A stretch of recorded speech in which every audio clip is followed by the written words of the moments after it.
Hey! Howdly diddly doodly. Haddly doodly there, neighborino. Hey, neighborino. Can we do impressions without getting like hemmed up for copyright and that kind of shit? I think impressions are pretty good. I don't think we're going to get copyrighted for impressions because, most of the time impressions usually suck. Nice. Who suck? Yours or mine? You can say mine because mine are terrible. Yeah, that's fine. So what's up, man? What's up, man?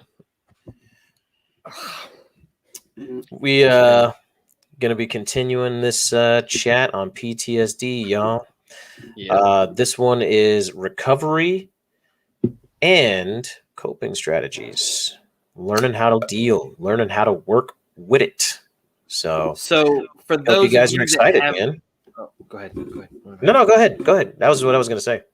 Oh, so for those of you that have not been on our show before, welcome to the Thunderdome. Not really. I just like saying that because it's funny. No, seriously though, welcome to the Battle Bros podcast with Mac and Alamo. I'm Mac. This is my cohort over here, Mr. Asshat. I mean, aka Alamo. If you've listened to the show, welcome back. All right, this is my cheesy 1950s advertising voice there. So. Welcome back. I'm sorry, I'm Krusty the Clown, and I'm just gonna not involve myself in this show. Hold on. Since you... Oh, crap, I never... Why did I open up that can of worms? I don't know. Okay. Yeah. So, I don't know. Hey, this is what happens. This is what happens when we play around right before the show starts. I still had my stupid name up there. I put Mighty Mac instead of Mac. I was like, oh, crap, I got to change that. Mac, I'll tell you what. You got to make sure when you're doing your show, you're doing it professional. Like, you want to kind of be like me when I'm working at the propane distributor. And, you don't want to, you know what, mate, this is probably a good time to plug it. It's if you're gonna do the voice, stay in freaking character, dude. God, you just start cracking up, and you're just like, I couldn't hold it anymore. You might as well just sit there just going, just doing all that. Pretty much. All right, okay, let's get serious on this. All right, so yeah. All right. So, as my co-host announced a little while ago, we are going to be continuing our talk on PTSD. So, this is PTSD Part 2. If you don't get the reference, I'm sorry. You missed out on some fantastic comedy movies when you were younger. If you get the reference, you're awesome. Yeah. So, sorry you were deprived. Sorry you missed out. Shucks you suck, nerd, as my brother would say.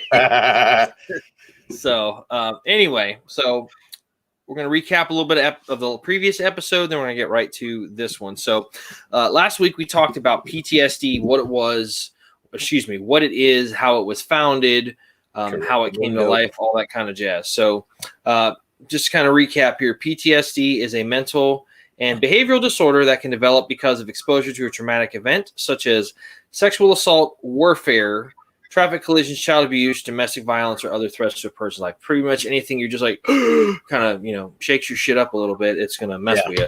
There's a chance that PTSD can happen. So, we also gave a little bit of history. I know that was probably Alamo's favorite part. He's a big World War I buff. Yeah, I'm a big war buff, man. Hell yeah. But you can also there's a freaking myriad of traumatic events that could actually cause you to have PTSD. It could be something as simple as a car accident. It could be something as simple as, you're seeing someone dead on the side of the road and you've never seen that before, or you're trying to get somebody out of a car, or I don't know. It could be anything, man. Everybody has their trauma. Everybody goes through their I guess you could say ordeal. Everybody goes through their trial by fire. Trial by fire, correct. Yes. And everyone also has their own triggers too, so. Right. Yeah, so. Yeah. Well, I think triggers is something we could go into in another show right now. Yeah. Absolutely. Right. Yeah. So, as we were saying, correct. So we also talked a little bit about the origins, how it was discovered originally. PTSD was pretty much, for lack of a better term, discovered and first kind of started to be understood and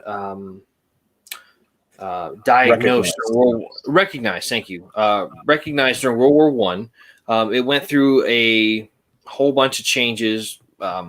Title-wise, it was called a lot of different things, from battle fatigue, bullet wind, soldier's heart, operational shell shock, eventually operational exhaustion, and combat neurosis. And then it was eventually officially recognized in the 1980 by the American Psychiatric Association in the 3rd edition of the Diagnostic and Statistical Manual of Mental Disorders, or it's called the DSM Volume 3. That comes out every couple of decades or so. I think they're on their 5th edition now. Yeah, DSM 5. So now the symptomologies that we talked about can include thoughts, feelings, or dreams related to the events, mental or physical distress, trauma-related cues, attempts to avoid trauma-related cues, alterations in the way a person thinks and feels, and an increase in the fight or flight response. So to recap on that, fight or flight is basically when something happens, your body's pretty much going to tell you to do one of two things. Either, fight, where you're going to go into and you're going to go into and address a situation. Like for, if you're in combat, you're going to pretty much be like, they're over there, let's go get them some bitches. You're going to go towards the danger, or you're not going to go towards the danger. Or you're going to have folks that are just going to be like, nah, fam. Pew! And do like the little Wile E. Coyote thing from Looney Tunes. And just you see like the shadowy, the smoky figure that just kind of evaporates and all that stuff. So, kind of like, oh, yeah, he went up there. Pew! And done. Pew! And gone. So, yeah. Exit stage right. For this episode, we're going to talk a little bit more about the other side of it. So we kind of hinted on it a little bit. We're going to talk about treatment and recovery, because there are a lot of different ways you can seek treatment. There's a lot of different ways that you can venture to get yourself help or get help for a friend, because let's face it, sometimes getting yourself help is a hard thing to do, because you have to look yourself in the mirror and have those conversations like, hey man, you're fucking up. So yeah, let's go unfuck ourselves and stop being stupid. Yeah. Right. So, and that's a hard conversation to have. That was one of the hardest conversations for me to have, is that, I thought nothing was wrong with me for a long time. And it took yeah. I was just saying that it was for me, it was a long fight. Like I didn't start trying to get help until probably, all the way up to like a couple of years ago. Like I was that far in denial that there was anything wrong with me, or that there could have been anything seriously wrong with me at the time. And it just, looking back at it, it really bothers me that I was that hard-headed. You know what I mean? Yeah. And self-imposed stubborn. Yeah.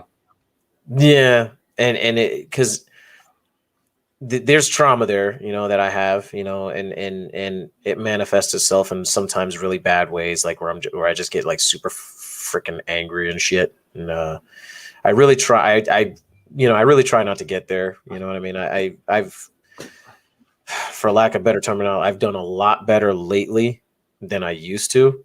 And it's helped out a lot, including all the other thoughts that I had, which we've discussed in previous episodes. But yeah, man, I find that, especially when, well, actually, we'll discuss the other parts when we get into the, recovery and coping methods. Yeah, it's all good. But yeah, it's hard, man, because that first, like, I guess it's what do they call it? Like recognizing the problem. You know what I mean? Dude. I was just getting ready to say that, man. It's like, damn, it's like, right there.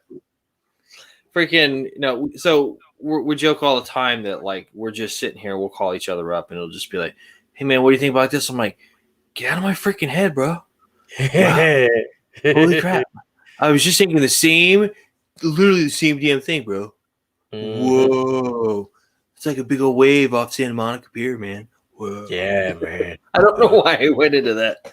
Waves. Whoa. We totally went surfer on everybody. Yeah, righteous, man. All right. Righteous. Oh. I don't know what that's about. I don't know. It's probably just okay. Seriously, dude, let's rein this shit back in before we get off in the wave. And it was like so totally gnarly. Like, oh. So, as you may have guessed, folks, one of our coping mechanisms is humor and asinine humor. And asinine just comedy. So, so yeah, that's what we do. Monty Python and the Search for the Holy Grail. Like we were talking about, the 12-step program, the first step is admitting there's a problem. Yes. And that whether you agree with the 12-step program, whether you have gone through it yourself, whether you have, done other forms of treatment, it just kind of, I guess it's up to you. It depends on what you believe in, what you're familiar with. I've heard some people, I've had a conversation with somebody before where they're like, yeah, I don't think, people should have to sit there and say, I'm an alcoholic, because you're just always claiming that. And, clinically there's some sense to that. And there's also an argument to be made for the contrary. So whatever. I mean, there's a lot, it just depends on what you've been taught, what you're, kind of have gone up through your progressional career professionally as, what Kool-Aid did you drink kind of thing. So that's, I guess, what I can put it. But yeah, I mean, the first problem I will agree with, not so much of saying, hey, I'm a short fused SOB, but just admitting there's an issue is always the first step. I mean, whether it's, it's so one of the things, part of the reason why this happened, and it just kind of happened to work out this way, was the fact that I found out earlier this week. September is National Suicide Prevention Month, so it kind of works out that we're having this conversation and whatnot, which is good. But hey, there you go. Hey, all right, you got the banner up. Yay! So for those watching on YouTube, you can see all the cool little effects where we're actually starting to look more and more like a legitimate podcast. Not that we weren't before, but we're just looking like there's a little bit of production value and all that kind of shit. So it was like, yar. So yeah, but no, but seriously, all joking aside, there's a lot of things going on in the world right now from a lot of different angles, whether it's the pandemic, whether it's state of certain affairs when it comes to certain engagements or whatnot. I mean, hell, they officially have said that Afghanistan is now closed. The war is over after 20 years, almost 20 years. There's a lot of veterans that are feeling some stress and some downtroddenness because of how that was handled and all that stuff. Another conversation for another time. But I was one of those vets. Yeah, me too, man. But at the same time, understand that there's always an answer. Reach out, talk to somebody, find somebody to talk to. Like this guy right here. I mean, I can call anytime, night or day, and just be like, dude, I need somebody to talk to. And yeah, it might be a little bit annoying that no, I'm not touching the tip. Oh shit! Now I just said that on air. Damn it! If you're watching, you'll get it. If not, you're gonna need to watch it. So yeah, pretty much. We're being ridiculous. No, but I can seriously call this guy anytime, night or day, and just be like, man, I need to talk to somebody. I'm struggling here. And that's what's important, no matter what, hopefully reach out to somebody. We'll get a little bit more into that a little bit later on. But, that's kind of one of the, the underlying themes of this show is that, we don't want people to feel like they're alone. I mean, I saw a commercial. Right. I saw a commercial for something on Facebook and it floored me. I forget. I think it was, there's some kind of organization or nonprofit. I think it's called Mission Roll Call or something like that. Operation Roll Call. And the dude familiar. Yeah. Go ahead. so the guy talking, he's well dressed. He's got like that, I'm a veteran or I'm a badass operator, former badass operator. He's got the operator beard, and he's standing in front of this location of a VA hospital, and he's like, a gentleman went here a short time ago, and went into the doctor, talked to the doctor. The doctor said, you should just go home and kill yourself. And a week later, he did exactly that. And I was just like, the fuck? Like, seriously, you said that to somebody in this day and age? Like, the hell is wrong with people, man? Like, that's not even something you joke about. It's really not, especially not in this community. Like, it's hell no. It's dicked up. It really is. But and especially with that being said, with this month being Suicide Prevention Month, it's like now more than ever, with everything going on in the world, call up your damn battles. Call up your freaking buddies from the army, from the military. Excuse me, I don't mean to just talk about army stuff here. This is all encompassing of us veterans and stuff. I mean, call your friends, check on them. To be honest here, every veteran knows pretty much a veteran that has served in a different branch. I know friends of mine that served in the Marines. I know friends of mine that served in the Navy. I know friends of mine. Some friends of mine that serve in the Air Force. So I just don't know anybody in the Space Force yet, because that would be awesome. I'm telling you, I want to see somebody who's Ranger qualified and go into the Space Force so they can be a freaking Space Ranger. I can die a happy person. Seriously, I would die a happy person. I've seen it all. I'm good. Yeah. Aren't they DHS or are they DOD? They're DOD. They're DOD? So, okay. They're DOD. So they actually, from what I was understanding about Space Force, is that I promise folks we're going to get back to our conversation. We're just going off a tangent. We haven't talked too much this week because we've both been busy with stuff. But anyway. Oh, yeah. Super busy. All of the graduates that go into Space Force that go to direct commission, they actually go to the Air Force Academy. So the one difference that they have now is normally when they wore their graduation uniform, they wore like some kind of like blue tunic or blouse or whatever. They would have white pants and they would wear a yellow sash. Well, all of the Space Force people that are getting commissioned to the Space Force wear some kind of like silver colored sash. And that's how you tell the difference now, because both of those people are going to the same thing because they have the same uniform. The color of the moon. Well, I don't know what to do with you. We're trying to have a serious conversation here, man. You just keep fucking it up for everybody. Jackass. Anyway, I digress. We're going to get back on subject here. So, yes. Yeah. So, what we're going to do is we're going to hit the ground running pretty much. We're going to start talking about stuff. That's right, man. Yeah. All right, so let me pull this up here. Okay, so when we're talking about PTSD, there are a lot of different treatment options. Now, according to some of the sources, I know Alamo is going to reference a couple of articles he looked at. I'm going to reference one that I was looking at. When it comes to therapy of PTSD, there have been quite a few drug therapy options. It's also known as pharmacotherapy. There are some goods and bads. I mean, with any medication, you can overuse it. You can, you can, just kind of become dependent upon it. It can maybe not be the best thing for you. You could develop a codependency on it. I was pretty happy to see in the last few years that they're starting to look at some alternatives to the medicines. Because let's face it, I mean, who's ever seen somebody that's just over medicated to the point of where they're like, Jesus, how are you functioning every day? And it's nothing on them. It's just like,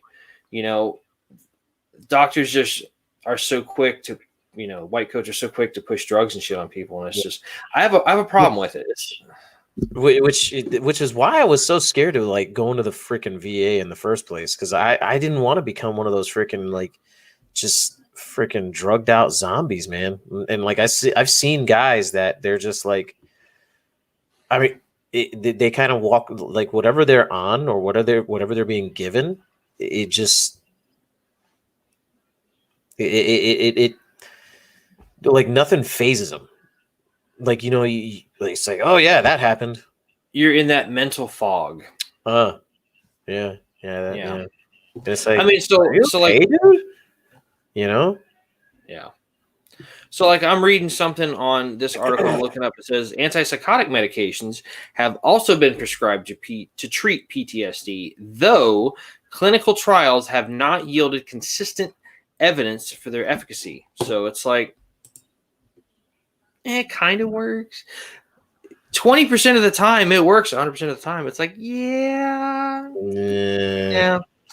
So let me ask you about this, man. So I know for certain conditions, whether it's anxiety, whether it's PTSD, they have started using other things other than pharmaceuticals. Like I know at one point they were using MDMA, which I believe is what, ecstasy? Is that like the example? Yeah, is that what that is? So, yeah. Something So, there's also like just using cannabis. That's something. Cannabinoids, when we talk about cannabinoids, like it's not like, well, I mean, a lot of guys smoke, but what we're talking about is not like the smoking. We're not talking about the marijuana. We're talking about the things that come from it, which is the CBD oil, things like that. CBD oil has the medical yes, the medical grade has a lot of really, really good medical benefits. Anything from calming nerves to healing some other kind of different maladies you might have. But especially in the psychological area, like taking like cannabinoid type, I guess medicines, if you will, are products, are shown to very effectively reduce, I guess you could say, side effects of what you would be experiencing from PTSD. Everything from the high alertness and things like that, because you're not getting anything that's THC based. So let's look at this aspect of it too. It's like, I mean, hell, I remember going up through school when I was in elementary school and middle school and stuff. They were just like, there was that whole Just Say No, the whole DARE program, to get kids to not do drugs and stuff. And it's like, it was helpful. I mean, I'm not the kind of person I think would have done that, because when I was young, I was naive as hell, and some people would argue that I still am a little bit. But it's just, it was a good kind of thing to help keep kids on the right track, all that kind of junk. But looking back at it now, the one thing that was an issue is that you had, and hindsight being 2020, that's why we can have this conversation now. But hell, I mean, back in the 90s, marijuana was considered a Schedule I narcotic, like cocaine and like all these other like hardcore things. And it's like, I mean, it's bad, but it's not. It is what honestly, it is. But honestly, which, not to get too far into it, but like I've having done a fair amount of research into it, and I'm not a user. But, dude, hold on. You said having done a fair amount of, like, oh no, and you said research. I'm like, whoo. I was like, I thought we were gonna take a whole different track there for a second. Yeah, no, no, I'm not a user, but having done the fair amount of research that I have done on the subject, like the amount of just benefits there are to like allowing certain things like that to be, just I don't know, man. I think a lot more research needs to be put into it, and I think personally the medical community needs to put aside, their profit-based, research, or their stigmas from days past, to allow more research for it. I mean, hell, if you think about it, hemp, which is a form of marijuana, was the staple in our country for, I don't know, a couple hundred years before it was made illegal. And there's a lot of products that come from that. You can make clothing. You can make can't you make paper and rope and all that other kind of stuff? Hey, let's just put it this way. Let's just put it this way. Our founders was smoking hemp. Our founders wore hemp clothing. Our founders, including the Constitution, wrote on hemp paper. The Constitution is hemp paper. So, come on, guys. It is what it is. I don't know, but I don't know.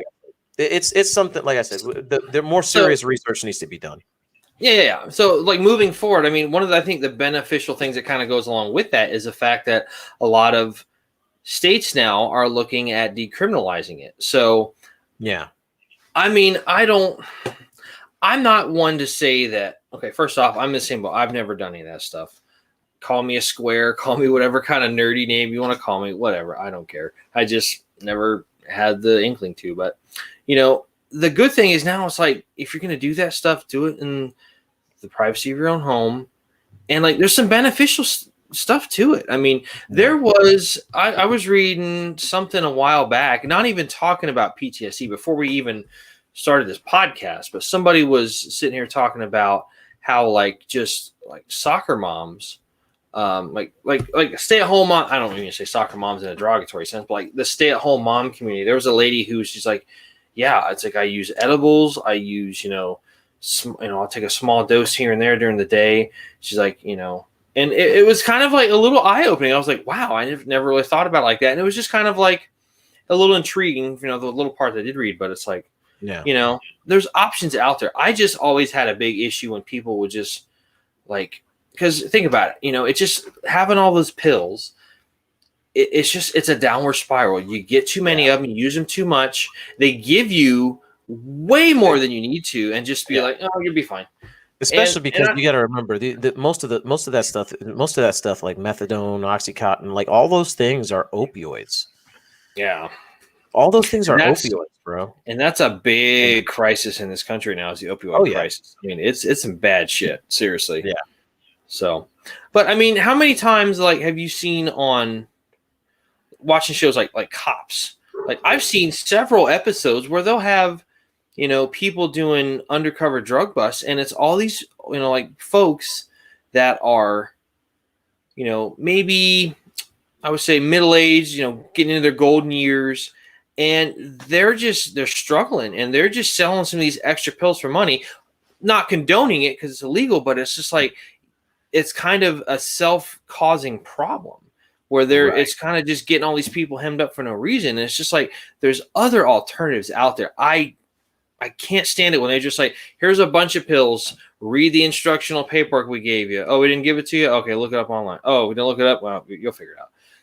Yeah. It's kind of an issue. And I'm getting into the weeds here, so let's get back on subject. But I'm I was even reading an article about them, the VA talking about using low concentrated doses of LSD and acid and all that kind of stuff. I may be saying the same thing twice because I've never used any of this stuff. I may be looking real stupid, so whatever. But just using things that have been around for a while and things that can be controlled that aren't heavy duty pharmaceuticals, because that's where it gets just awful. That's its own, and we'll probably have a show on that, and it's just way out there and shit. But but crazy. But like I said, there's other things that we can do that people can look at. There's things like exposure. So looking at the psychotherapy aspect of it, there's exposure therapy, which involves exposing the patient to PTSD, anxiety triggering stimuli. Basically, I was watching an episode of MASH.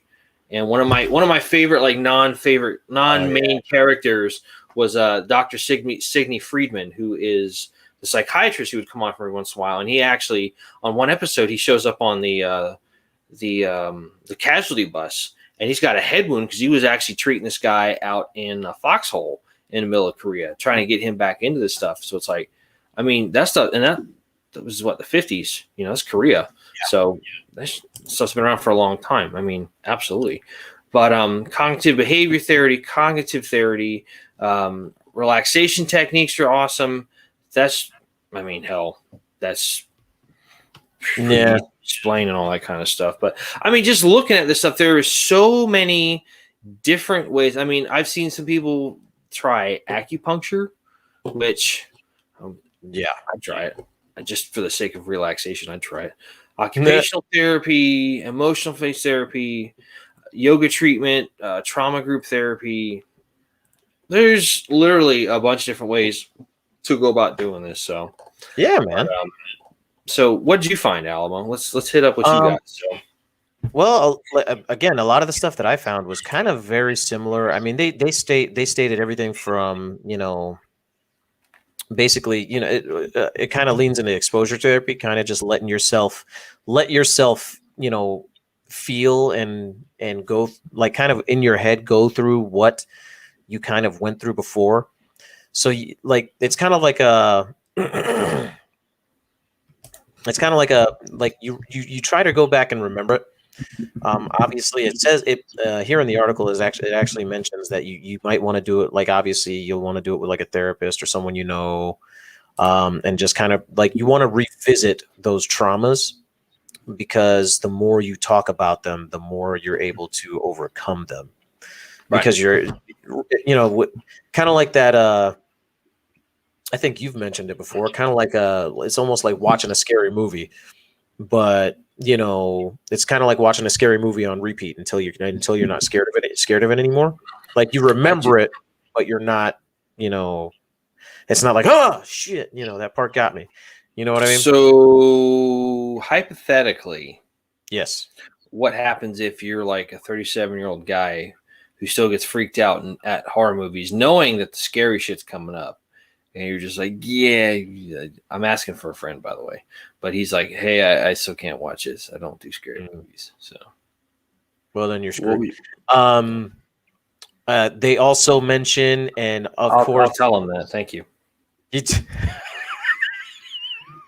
They also mention physical exercise, which was, honest to God, like my favorite part of the article.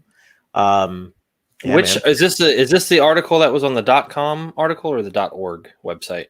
I believe it was the .org or the .com. I can't remember which one, but I'm trying to look for it. But great way to answer my question there, Skeezix. Jesus. Yeah, you're welcome. But yeah, yeah, physical exercise, man. Whenever you, and actually, didn't I mention this before? I think I mentioned this before, but yeah, either way, when you exercise, you know, your body, because you're putting your body through stress when you're exercising. You may not think of it that way, but because, you know, it's kind of like a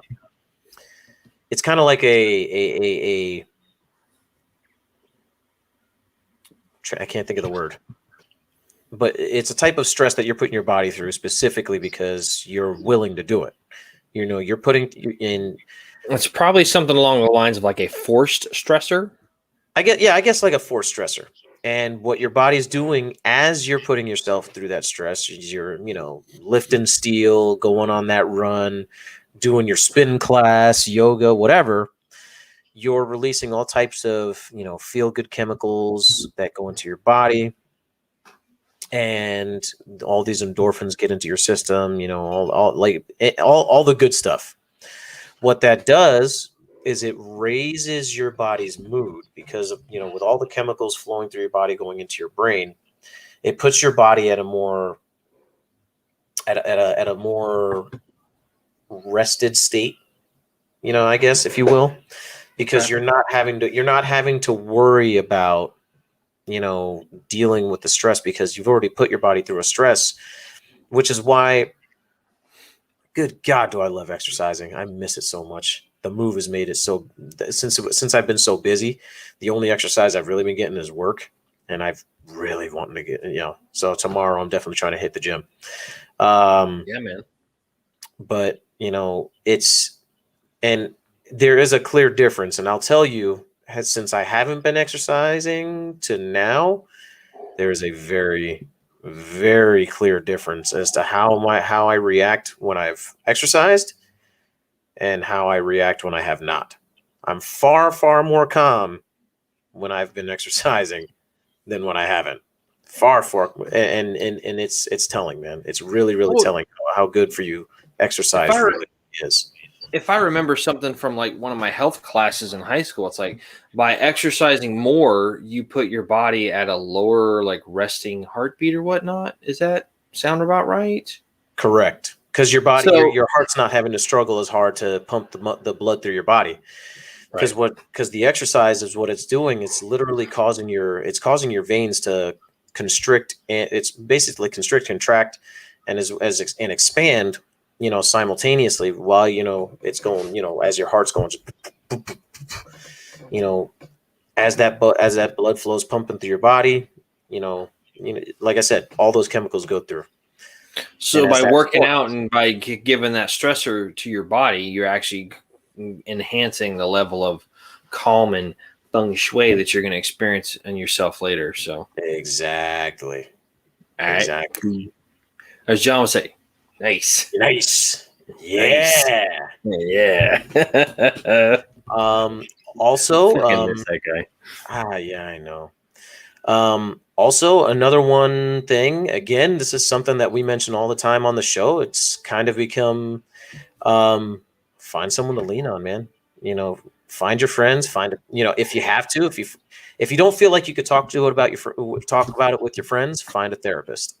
Find someone you can let these emotions out with so that you're not holding them in. Think of your state of mind when you're in a state of depression, or if you're in a state of just traumatic like remembrance. Like if you're in that state of mind, the more you hold it in, think of it like a poison in your body that you're intentionally drinking. The more you hold it in, the more you're intentionally drinking that poison and saying, oh, well, it sucks, but I'm going to keep on doing it. You get what I'm saying? Yeah. Which is why they tell you to find someone to lean on. You go, you find that individual, and you spill your guts to them. Talking about it is therapeutic. Talking about it helps relieve you of the burden of what you're feeling. And there's a commercial that I've seen on the internet that it's very accurate, and I can't remember what it was for. I think it was like a online therapy. Like you get a counselor or an online therapist that you can speak to via video chat or whatever. And well, I think they were doing that pretty exclusively for like during the last year because of the pandemic and shit, because they wouldn't let anybody go in and see him. So right. And that's where one of the things that has happened as a result of that is that just mental health on a wide spectrum scale has just declined because everybody's been cooped up and just nobody's able to talk to their friends. Communication. Nobody's able to hang out. Nobody's able to do anything that they've been wanting to do, really. And the less you're able to do the things you really, really like, the more susceptible you are to depression, the more susceptible you are to more negative feelings, the more susceptible you are to more, let's be honest here, it's more suicidal thoughts. Yeah. And listen, folks, we're not trying to say something that is groundbreaking. I mean, I would think this would be pretty common knowledge, but at the same time, we're also saying it for the folks that just might need to hear somebody outside of themselves or outside of their circle say it. Somebody that just has never, somebody that just would be like, oh, I won't listen to him. This guy is a complete stranger. I'm going to listen to him for whatever damn reason, because we do that in this day and age where I'm going to listen to them. I don't know anything about them, but I'm going to listen to them because they're spitting the gospel on this wonderful thing called TikTok. That's a whole other story. We're gonna go off that.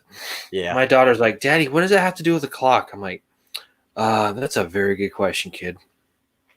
I don't have a good answer, but that's a very good question. So, but yeah, I mean, the big thing, like we were talking about, folks, is just find some way to get you out. And even if you do go see a therapist, whether it's at the VA, whether it's at some other third party vendor or whatnot, you get a therapist, and you just realize, you know what, maybe the stereotype about therapists is true. This person's just sitting there, just like, you're sitting there spilling your guts, laying on their couch, and they're sitting there playing, Minecraft or whatever dumb shit on their phone.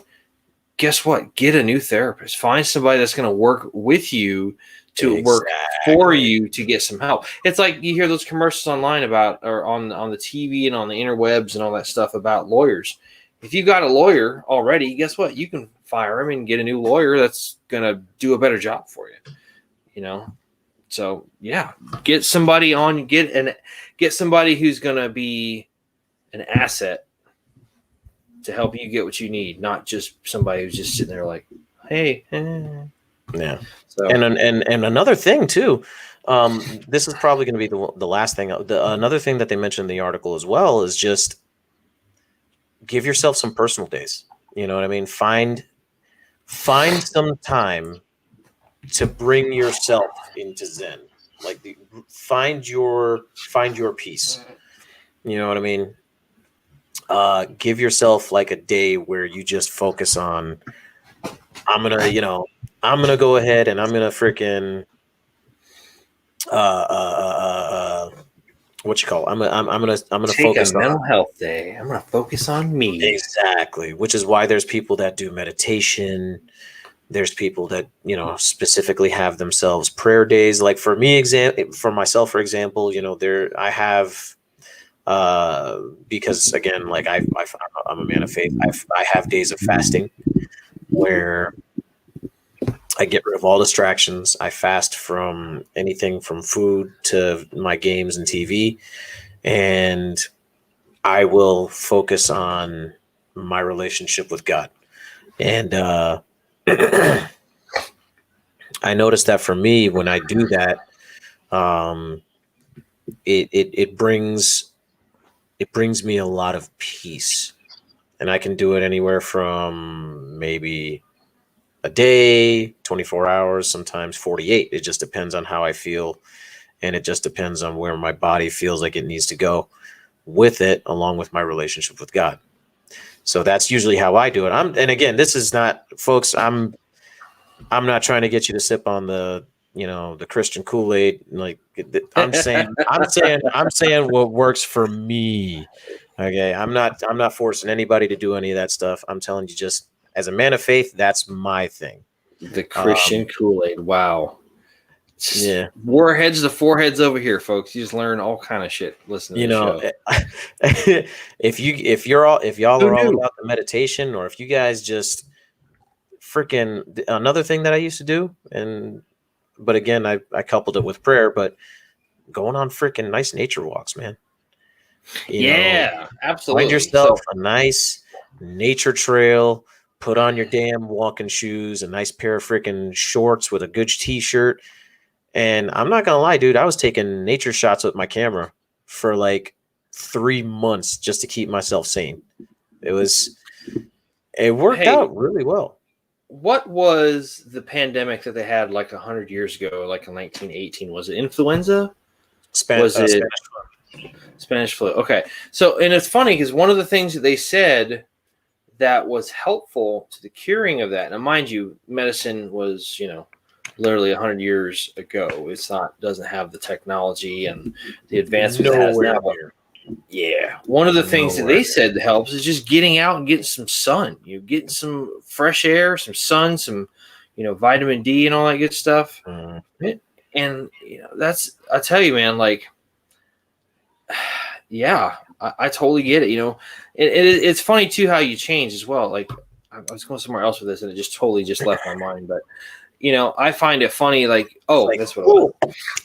Oh shit. It's like, oh, there it goes. So, it's funny, like you were talking about fasting and it reminded me of something.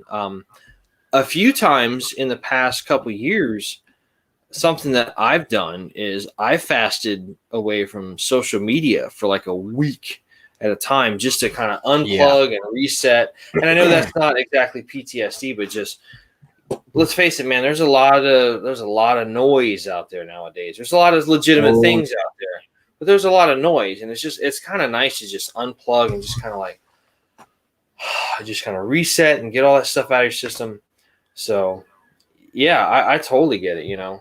It's like I said, there's a lot of things out there that are just gonna trigger or can cause PTSD or anxiety or stress, like we've talked about in the last 2-3 episodes and whatnot. So I totally get it. The big thing, like not to circle the wagons back around, the big thing is just making sure it's like you're not the only one going through this. There are other people who have walked this path before.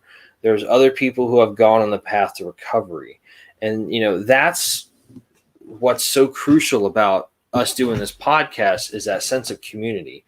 I mean, especially, with the people of my generation, like all the GWAT veterans and stuff, looking at all these people, like I will look at all these folks like that have businesses or whatnot, and it don't even have to be anything related. Like, I've mentioned it several times, you talked about it too, Alamo, Vet TV, just these guys are go on there and they just make shows about, I think I saw an ad today. It was like shows that are related to the best and worst times in the military. And it's like, it's true. It's like you watch some of these shows, they're so just ridiculous. You're just like giggling like a little kid, just like a little kid who's belly laughing in a diaper. It's just like, or just a little kid laughing at poop jokes because yeah.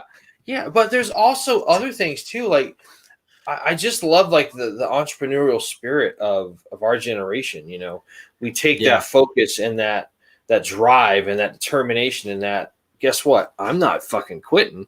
And they go and they accomplish what they want to accomplish. I just saw one for today. There's a guy on social media. His name is Nick Kumalatsos, and he wrote a book called Excommunicated Warrior or Excommunicated. I think it's Excommunicated Warrior. And he talks, and it just talks about him transitioning out of the Marine Corps. He spent, I think, 13 years in the Marine Corps, and he was with Force Recon, and then he went to MARSOC, and just how like that was just such a drastic change and all that stuff. And you got other guys like Nick Bear, who does Bear Performance Nutrition, took his leadership and all the stuff he's learned from being an infantry platoon leader and Ranger School to running a company. And it's just like, it's so cool to see that kind of stuff. Like these guys are all just success stories. Like hell, I was watching something about Vet TV and just watching the people just sit there, like all the people behind the scenes, and they're just busting each other's balls,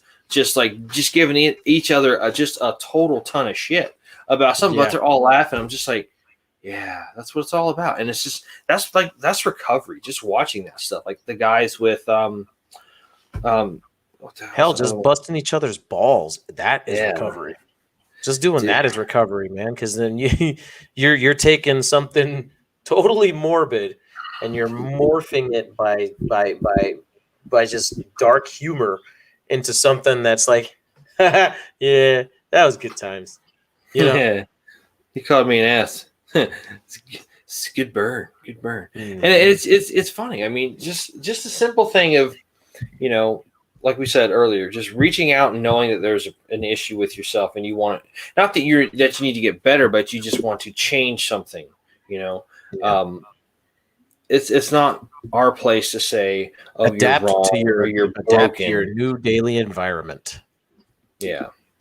Adaptation. I like that word just because it just, you have a new set of parameters. People come home from the military, whether it's wartime, guys get and retire after 20 or 30 years in the military, and they get out of the civilian world like, I don't know what to do with my hands. Like they're doing that whole Ricky Bobby thing. And it's like, there's a lot of truth to that because for 30 years, you got told what to do. You got told what to wear, what to eat, when to eat, where you're going, what time of the day you got to meet up for first formation, final formation, all that stuff.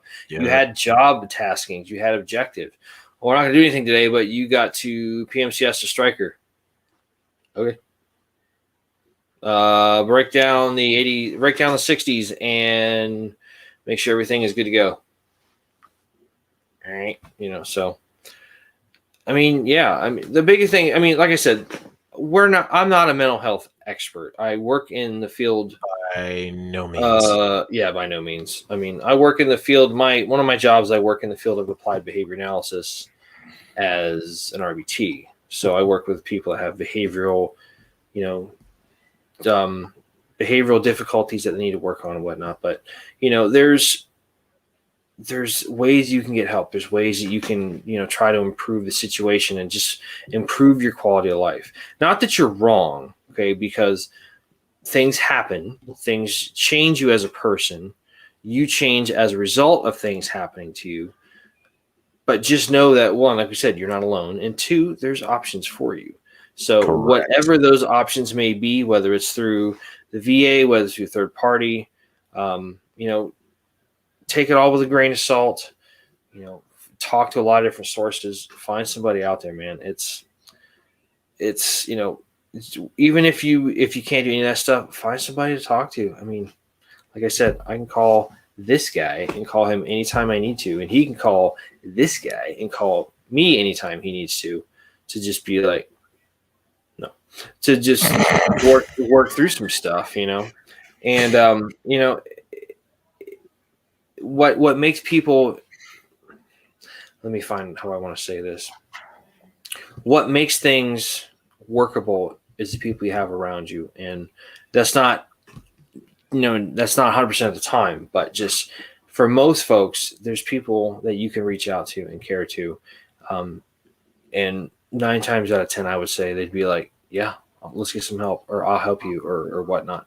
There's been several times where, people have just, and with my experiences in my life and stuff, there's been times where, people have reached out to me and I've had to help them. And you know what? I'm glad that they did, because no one needs to do anything drastic. You can always try to work something through it. If you can't help them, hey, send them to somebody that can help them. If you're out of your league a little bit, you don't feel comfortable to the point, or you don't feel like you're going to make that much of a change or much of a difference, then yeah, send them to something else that somebody can get them help. Send them to a psychiatrist or somebody else. Like, my friend Brian, he's going through psychology.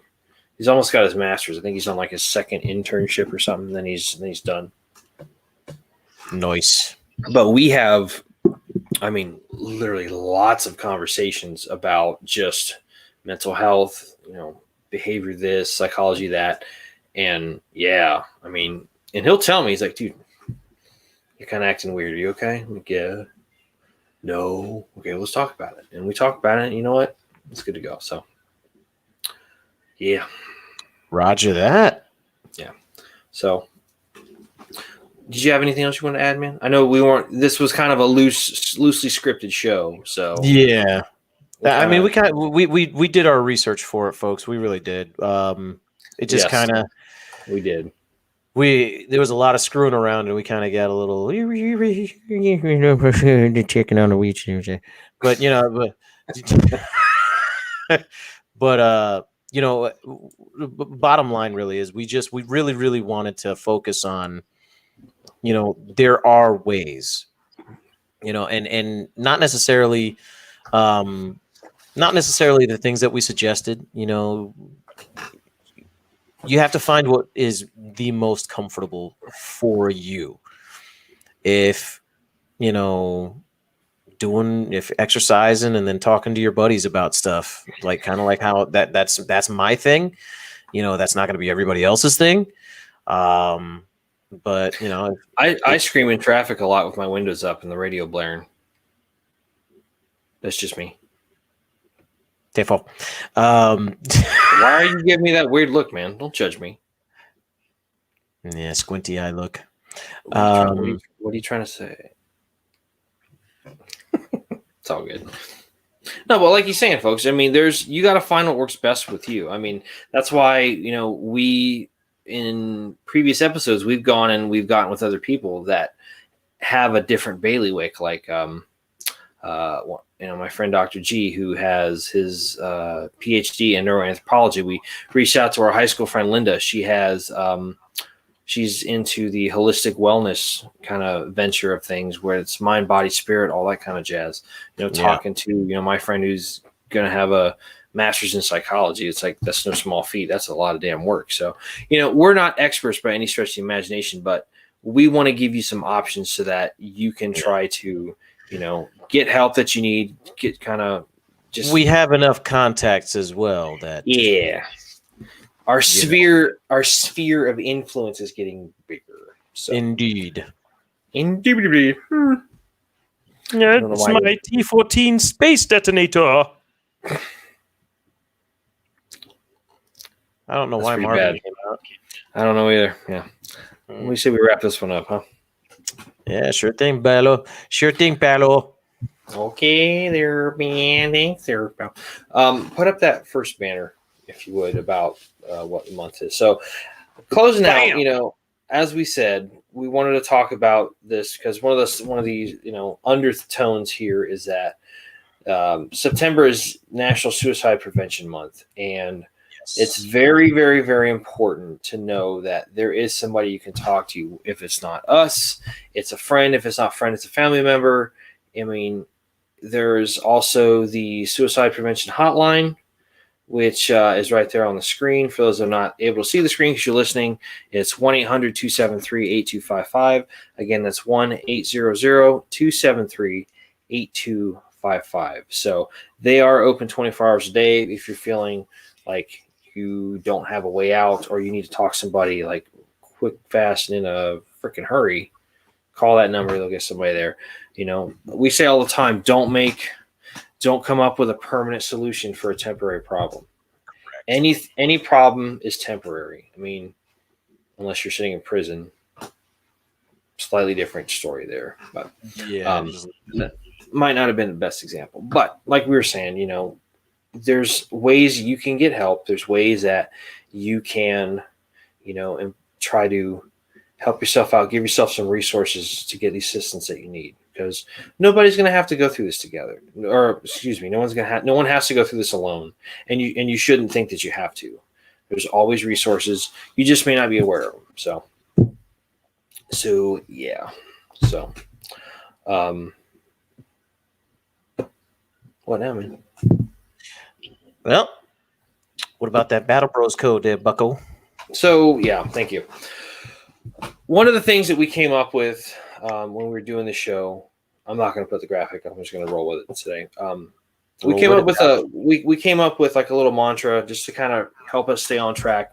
Because let's face it, there's days you have stress, there's days you have anxiety, there's days that you just feel like you're just getting your proverbial self kicked down in the mud and trampled on and get yourself in a rut. So we came up with the Battle Bros code, and it's easy to remember, because we got that grunt mentality. Keep it simple, stupid, and all that stuff. And yeah, so just remember the word bros. Be tenacious.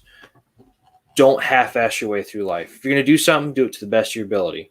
Whether it's a school project, whether it's working out, whether it's being a parent, whether it's accomplishing school. Don't just skate through. Go out there and whatever that objective is, take it by the neck and say, I don't fucking think so. I'm going to beat you. And I'm going to do it to the best of my ability. So, R, refuse to surrender. No matter what happens, you're going to have things that get you sideways, get you off track, off target. Okay. That's fine. Reorient, refocus, and resume what you're trying to do. Okay. Refuse to surrender. Too easy. Oh, obliterate your obstacles. There's going to be things that come up, as we said. Sometimes, you got to knock down the door. Sometimes you got to breach the door. Sometimes you got to put a little plastique or some C4 on it. Sometimes you just got to drive the fucking Abrams or the Stryker through that bitch and just say, all right, next. Cheer. Exactly. And then the last thing, as we talked about, seek out help from a friend when in need. Okay. Like we said, don't go through it alone. There's no reason to, call out to somebody, reach out to somebody. And especially now for this month, I'm going to say this for those folks that at home that have somebody that may be going through a hard time, or just somebody that's a veteran or somebody that's, been through some trauma, reach out to them. Just call and check on them. Don't even have to have a reason. Just say, hey, How's it going? We'll get a cup of coffee. Let's go out and smoke a cigar. All right, cool. I mean, especially like with the shit going on in Afghanistan, you know, I'm reaching out to some friends of mine, just be like, hey man, how you been? How you feeling? What's going on? You know, it's kind of goofy what's going on with things. So, you just got to make sure that, I'm sorry, I got a little messed up there for a minute. I had something pop up on my phone. Sorry. No, but like I was saying, check on your friends, man. Check on your family members. I mean, there's a lot of things going on. You know, COVID's ramping back up in certain parts of the world. People are having to get locked back down. Like, that affects people. You know, there's some people that don't do good when they're isolated like that. Check on them. Check on your, you know, your friends and your battle buddies, your battle bros and all that stuff. You know, that human connection, that having that interpersonal connection with each other, that's something that, you know, I took a hit on real bad last year when we were all just locked down. It's just like, I would give anything just to go and see a friend and run up and hug them like we're in some kind of rom-com movie from 1970 something. Like, I had a movie and it just totally blanked for me. Damn it, I'm doing that a lot tonight. Jesus, I'm tired. You know, but yeah. And it's gotten to the point now where I've just gone from being, I'm very, very extroverted. I like being around people, but there's some time I want to be by myself. And now I can just kind of go back and forth depending on how I'm feeling and whatnot. I've just kind of adapted to that. So, but reach out to your friends, check on them, see how they're doing. I mean, people move away. You know, distance should not be an excuse to not check on somebody. Just be like, hey man, just want to call up, see how you're doing, man. Yep. Hopefully good. Hopefully you're good. Hopefully your family's good. Just want to tell you I love you. I mean, if you're not that kind of person that, you know, tells another grown man he loves him, okay, whatever. If you can't reach out to any family members, all right, or if you can't reach out to any friends, if you can't reach them, hell, find us over on the Facebook, y'all. You can find us over at the Facebook at facebook.com/battlebrus.podcast. Okay, you're gonna say that, and somebody's gonna put BRUS because you're going Brus. So if you can't get to the page, just know that my cohort, I just love over here is messing it up. So, I just love saying it like that. I don't know why. You can also find us over on the Instagram at BattleBros_podcast. And you could also find our show on all the given audio platforms, including Google, Spotify, which I have right here. You can find us right there on the Spotify. Look at you with all the little banners across the screen. This is my man here. Yeah. And you can find us there over on the Spotify and go ahead and give our show a listen. You can also find us on the Anchor app where you can actually support us as well. We're getting ready to start support there. I'm working on getting things sorted out with that. So we'll be able to get support for that on the Anchor app as well. So in case you want to toss $1 in the tip jar, as they say. And for some reason, if you feel froggy enough to want to venture out and see what we look like and look at my ugly ass mug and this perfectly and wonderfully groomed goatee over here on this gentleman, check us out on YouTube. You can go on our YouTube channel, Battle Bros Podcast.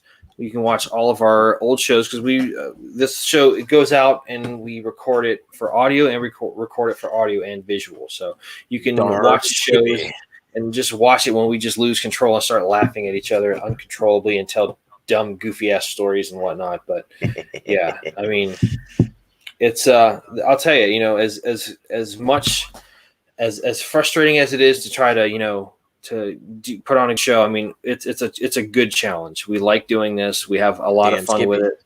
This is something that I had no idea that I would like. And now I absolutely love it. It's the pinnacle moment of my week. And it's just like Friday, yeah, podcast day. So, you know, and if we'll tell you right now, folks, if this guy and this idiot can do it, like you can do it too. So, oh, no way. Which actually, and right there, dude, that right there, us doing stupid stuff on the screen like that is a perfect example of why you should watch two grown men act like children on the YouTube channel. It's just like you mentioned challenging your mind, dude. You mentioned challenging your mind. Actually, that's something else. I forgot to tell you. I saw it in the damn article. I forgot about it. They mentioned doing things to occupy your mind. They could be extracurriculars. You could do some kind of sport, some kind of physical activity, anything that occupies your mind. I know I'm throwing that in way late in the show, but there you go. There's another tip for you. Better late than never, man. Yeah. It's never too late of a time to do that. So find something to challenge your mind, because we as human beings need a challenge. Otherwise, we are going to be absolute piles of shit in our minds because without challenge, good God, man. Without challenge, there is no livelihood, and that's especially alive in the hearts of vets, man. Especially alive in the hearts of vets. You think about all the shit that we put ourselves through, all the training, all the hardships, all the things that we go through at war. All that shit is a challenge, and then you come home and it's like, it's not that hard. But in some ways, it's harder than what I was just doing. Exactly. I had a kind of a funny memory. Somebody told me, it's like, he used to do some pretty high speed stuff up at 82nd. He was in like scout platoon and all this crazy stuff. And then he got out, and then he went National Guard, and he got a civilian job. So they're like, he's got his resume, scout platoon, section leader, this 300 PT score. And they're like, okay, so, you're going to ask them paper or plastic, and then you're going to take all their stuff and put it in the bag and bag their shit, put it in the cart and say, have a nice day. So yeah, it's hard. It's not nearly as hard or it's not anywhere as hard as the military. And in some ways you're just like, it's a lot harder. Like, it's a lot harder because you're not, I like to think of it as, because you're not challenging yourself as hard, it is harder in the sense that you're having to deal with less when you were constantly dealing with more. Mm-hmm. And that, my friends, is the biggest challenge for vets. How do you deal with less when you've dealt with so much? And I think that's it, brother. I mean, I don't know how else we can end it other than that. So the last thing I want to mention. So next week, again, thank you for watching the show. We appreciate it. Next week we are going to do a little bit of a special show, since next week is September 10th. We're going to do a show on remembrance and reflections of 9/11. So it might get a little bit serious at times. It might have a little bit of morbid humor in it, but it's the 20th anniversary of it, and it also kind of coincides, with the fact that Afghanistan is now closed, and that was one of the direct causes of it. So it's going to be kind of a time to kind of remember and reflect, and just kind of, I'm a firm believer of sometimes you just got to take a second, step back, and just kind of go back over stuff, and just kind of make sure that things stay fresh in your mind. You could make the argument, especially after this last week, that may or may not have happened, but we'll kind of, you can kind of guess where I'm going with that, but we're going to leave it a little vague. So absolutely nobody wants to block us and all that kind of crazy, goofy shit. But like we said, we're going to talk about 9/11 next week. It's 20th anniversary. That's a little bit of a big deal. We're going to reflect upon that. But in the meantime, we want to say thank you for watching. Thank you for checking us out. If it's your first time, hopefully you like the show. Please come back and visit us again. If you came back and visit us again, hey, cool. Now just do that again and come back again next week. So next week is episode 10. So that'll be... Yes. That's a little scary. Like, that's our 10th episode. Like, that's not a big deal. But it's like, holy shit, that's a big damn deal. Oh, my God. So yeah. We're on 2.5 months now. Yeah, man. It's crazy. I don't think it's been that long. I know. Ridiculous. It's freaking weird, bro. So until we talk to you next week, again, just remember what we talked about. Remember the Battle Bros code. Be tenacious. Refuse to surrender. obliterate your obstacles, seek help from a friend when you need it. Don't surrender. Don't make a permanent solution to a temporary problem. Reach out to your friends. Check on your friends. That's super, super, super important. But yeah, in the meantime, keep it real. Take it easy. Look out for one another. Love your friends. Love your family. And we will see you next week. So and until as then, always, Alamo and Mac signing off. y'all take it easy.